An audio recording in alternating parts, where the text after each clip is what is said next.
Hello, I'm Susan Roberts, Chair of the Academy's Council on Future Practice. Today I have with me Jana Kicklighter, Chair of the Council on Future Practice's Visioning Process Work Group. Hello, Susan. Hello, Jana. Today we'll be discussing the importance of the 2017 Visioning Report just released by the Council and its importance to Academy members, and really all credentialed food and nutrition professionals. Jana, can you tell us what exactly is found in the Visioning Report? The report describes the Council on Future Practice's 2014 through 17 visioning process, methodology, and outcomes.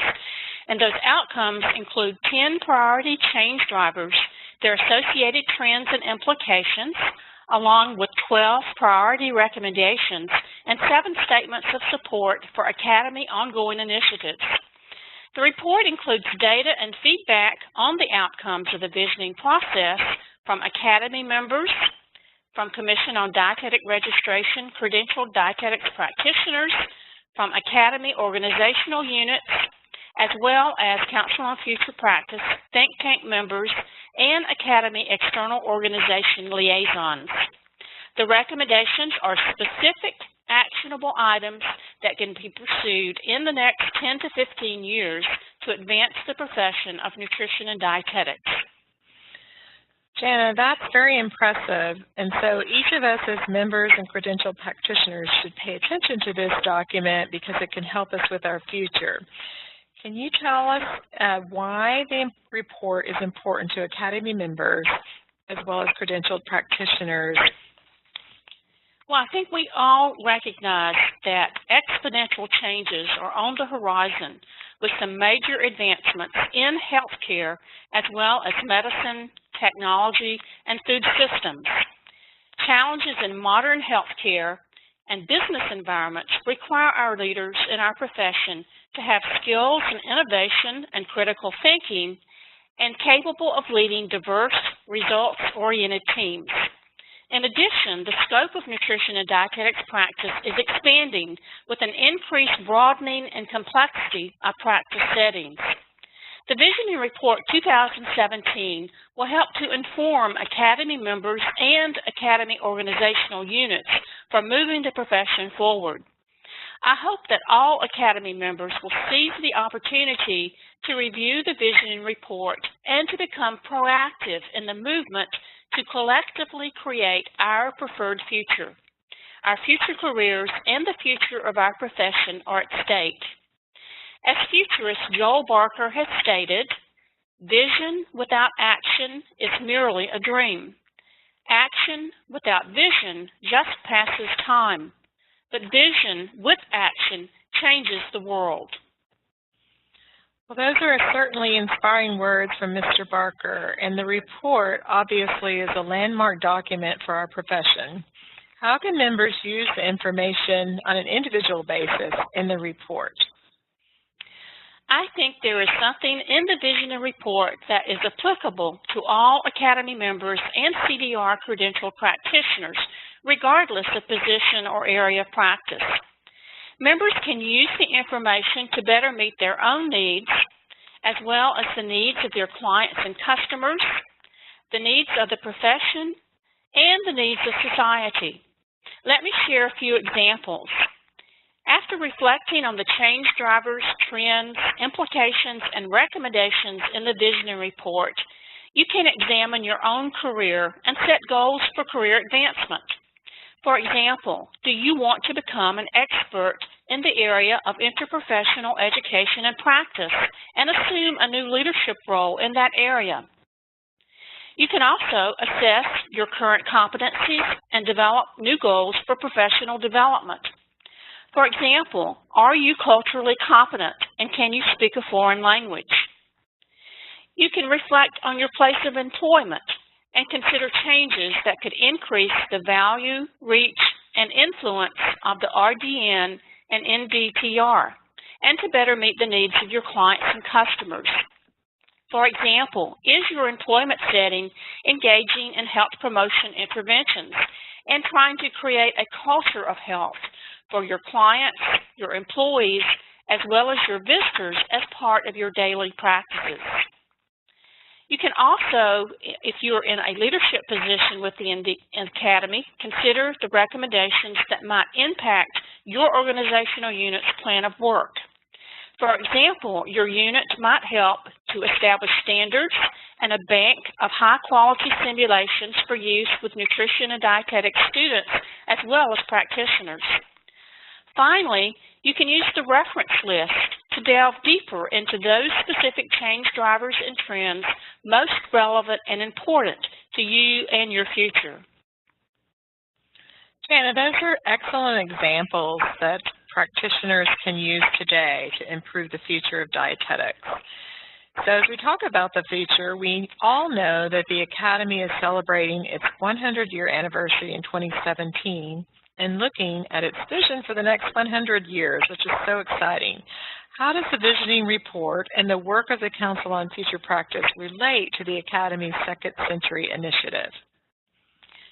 The Second Century Initiative actually utilized the Council's 2012 Visioning Report entitled Moving Forward, a Vision for the Continuum of Dietetics Education, Credentialing, and Practice as one of its foundational documents. In addition, the systematic and extensive literature review that was conducted as part of Visioning Report 2017 helped to inform the work of the Second Century Initiative. The Visioning Report 2017 also includes support for several areas in the Academy's Second Century Initiative and the Nutrition Impact Summit. And some of these include, first of all, the integration of nutrition expertise with local and global agricultural practices and food systems. Secondly, building capacity by expanding training in food systems throughout the continuum of education. And finally, fostering a culture of innovation throughout the Academy and the profession, including the forthcoming innovations projects. Finally, the Second Century Initiative focuses on a bold vision for the future and development of a strategic direction for the profession that seeks to increase our reach and influence, similar to one of the goals for the recommendations in the Vision Report 2017. That is very encouraging that these two groups have worked together and collaborated. The Visioning Report, of course, was written by the Council on Future Practice, and I think a lot of members may not be familiar with the Council on Future Practice and what they do. Can you tell us a little bit about the Council and their role within the Academy?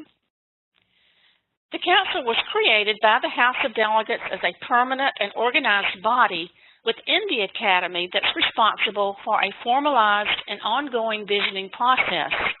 And one of the Council's major functions is to ensure the viability and relevance of the profession by helping to define future practice at all levels and identifying educational and credentialing needs required for future practitioners.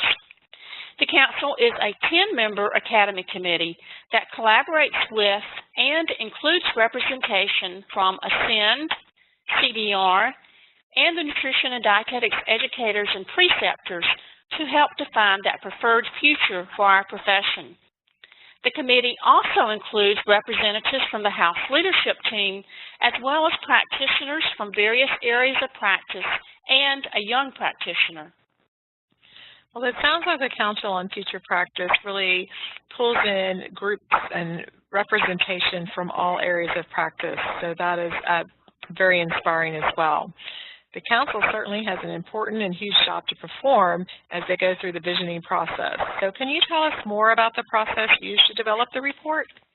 The Council actually developed a systematic process for visioning and futures thinking in 2014.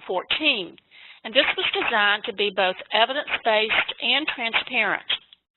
The process focuses on a 3-year program of work, and the 2014 through 17 visioning cycle began with use of an environmental scanning framework that's reflective of both society's as well as the profession's future needs and changes.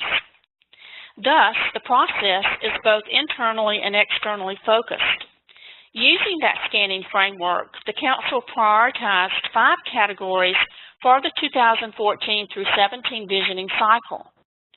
During the first year of the process, it focused on investigation of change drivers and trends related to those 5 priority categories. The work group reviewed resources and references from other Academy units. We conducted a systematic review of recent resources and utilized resources from the World Future Society. Over 300 references were identified, both internal and external, to the profession. In year 2, we focused on member engagement.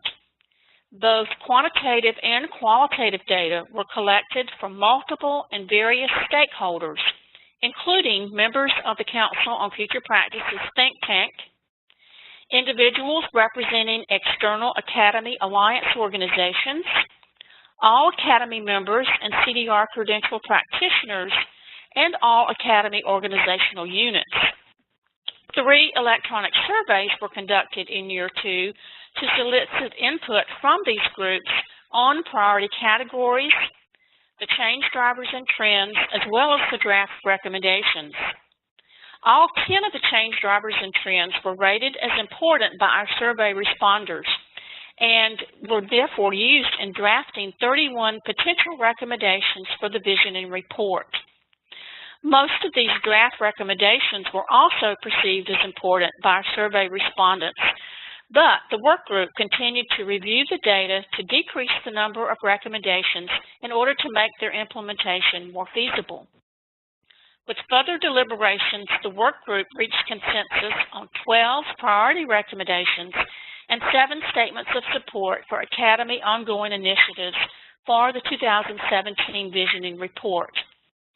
In the 3rd year of the Visioning cycle, the Visioning Report 2017, entitled A Preferred Path Forward for the Nutrition and Dietetics Profession, was published in the Journal of the Academy of Nutrition and Dietetics. Also, the final version of the document, entitled Change Drivers and Trends Driving the Profession, a prelude to the Visioning Report 2017, was published on the Academy's website. The publication of these 2 reports represents the end of the 3-year visioning cycle. Jana, thank you for sharing that process. It sounds like a tremendous amount of research, solicitation of input, and analysis of the data occurred by the visioning work group to become this amazing report that we have to help us with our future. So those of you listening to the podcast, you can obtain more information on the Council on Future Practice by visiting www.eatrightpro.org. You can search for the Council on Future Practice. And to get more information on the Visioning Report, obviously you can pick up the journal that came to your home or your workplace, or you can visit the journal's website at www.andjrnl.org. Thank you all for listening.